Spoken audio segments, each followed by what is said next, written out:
Hello?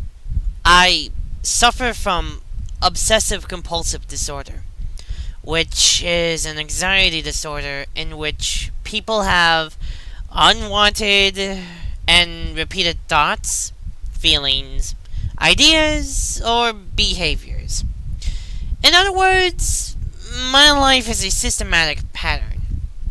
But yesterday, I experienced a flaw in my system. I awoke that morning in my lakeside home promptly at 6:45 a.m. as I do every morning.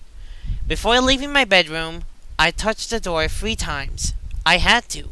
I needed to. On my way downstairs, I made sure not to touch the second to last step. I never touched that step. I just can't. I made my usual breakfast of toast, scrambled eggs, and black coffee. I never eat anything else in the morning. Always those three. Turning on my iPad, I checked the local news headlines, like usual. But today, something was missing. I couldn't place my finger on it. Did I forget something? The strange feeling lingered with me all the way to my car. On my way out the front door, I made certain to lock my door, then unlock it, and lock it again. Driving to work, I couldn't help but feel like a part of me was missing. What did I miss? How could I have possibly have missed it? I hoped that the feeling would go away while working. It didn't. It stayed with me for 12 whole hours. I left the office at around 6:45 p.m. and headed back home. About 25 minutes into my commute, I stopped for the red traffic light at the intersection at Marbury and Westway.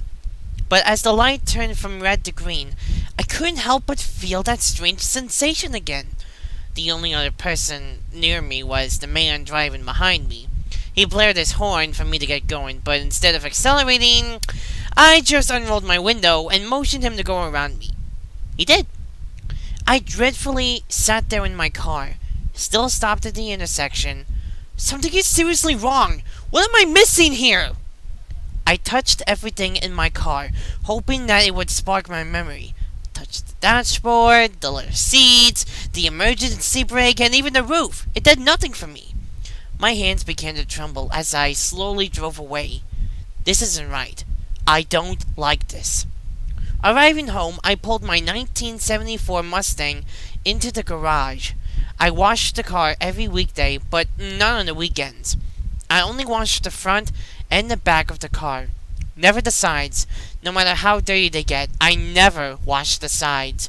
I simply just can't. But something else seemed missing from my daily routine as I washed. No, not again! First the news, then the intersection, now this! Finishing up the car, I jogged out to the backyard. Opening the tool shed, I felt another thing missing from my pattern. I screamed, "This isn't right! This isn't right! This isn't right!" I stumbled out of the shed and gazed out at the lake. It seemed calm. It seemed to calm me when my anxiety got out of control. But tonight, all I wanted to do was sleep. I needed to finish this day. The next morning, I woke up at 6:45 a.m., touched the doorknob 3 times, and I made sure not to touch step on the second to last step on my way to the kitchen. I prepared my toast, scrambled eggs, and black coffee. I turned on the iPad, browsed the local news. It's still missing! I became aggravated. What is it could I be missing? I began to feel nauseous. Hurrying out the door in a vicious rage, I quickly locked the door, unlocked it, and unlocked it again. Then I drove off to work. I tend to get a lot of work done when I'm upset, strangely, so at least I felt some accomplishment when I left the office at 6:45 p.m. I drove fast on my way home. What am I missing? I approached the red light at Marbury and West Road. Come on, think! A man was walking in the middle of the intersection on his way to the other side. Why can't I remember? The man's head spun as he noticed my Mustang coming straight for him at 85 miles per hour. I noticed him too. A wave of horror crossed over my face as I watched him dive to the one side.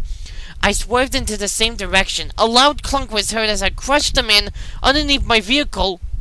Oh, God! Jumping out of my car, I hesitated on what to do. He lay there, writhing in agony, making horrendous guttural wails. I popped over the trunk of my Mustang, lifted the screaming man, and headed him in agony. Entering my garage, I made sure to wash the blood off the front and rear of the car. The sides were not necessary. After dragging his broken body out to the backyard, I jogged to the shed. Inside were black garbage bags, cinder blocks, and a hacksaw. After dismembering the man, I was able to fit both the remains and the cinder block into the bag. Dropping them into the lake was all that was left to do. The following morning, I made sure to wake up at 6:45 a.m. and touch my doorknob 3 times before skipping the second to last step on my way to the kitchen. While eating my toast, scrambled eggs, and black coffee, I browsed the local news on my iPad. The top headline: Hit and run serial killer strikes again. I smiled. Back to normal.